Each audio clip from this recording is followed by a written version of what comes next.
Türkiyənin müdafiə sənayesində əldə olunan yeniliklərdən biri də məhz Saha 2026 müdafiə sənayesi sərgisində təqdim olunur ki, bax bu gördüyünüz sivrisinek insansız uçuş aparatıdır. Niyə sivrisinek adı qoyulmuş buna? Gördüyünüz kimi modelin çox incə olması, həmçinin də nisbətən az yük daşımasından irəli gəlir və eyni zamanda bunlar kamikadze dronlarıdırlar.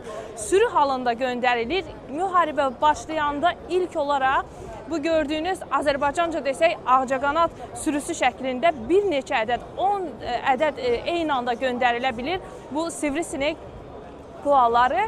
Daha sonra bunlar kamikadzelər ərazini təmizlədikdən sonra isə digər pilotsuz uçuş aparatlarına növbə gəlir. Elə sivrisineyin yanında da mızraq var, hansı ki nisbətən ondan daha çox yük daşıyır.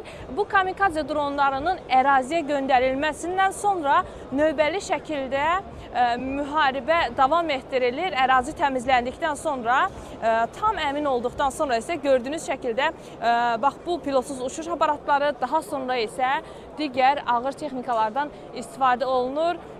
Çox təəssüf ki, hazırda dünyamızda da davam edir müharibələr. Kəşke müharibələr olmasın, ancaq bugün bu müdafiə sənayesi sərgisində şahidi oluruq ki, ölkələr nə dərəcədə bax bu müdafiə üsullarından istifadə edirlər.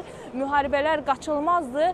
Bu kimi texnikaların inkişaf etdirilməsi, istehsal edilməsi əlbəttə ki, ölkələrin təhlükəsizliyini təmin etmək məqsədi daşıyır. Türkiyə də bu yolda çox iri addımlarla irəliləyir. Çünki coğrafiya baxımından bilirsiniz, Türkiyənin də yerləşdiyi bölgə necə bir bölgədir. Bu baxımdan Baykar şirkəti hal-hazırda dünyada öz liderliyini qoruyur. Bax bu gördüyünüz pilotsuz uçuş aparatları da bu sərginin deyərdim ki, göz bəbəyidir. Gələn bütün ziyarətçilər Baykarın stendinə uğramadan keçmir, hətta saatlarla oturub buradakı pilotsuz uçuş aparatlarını incələyirlər.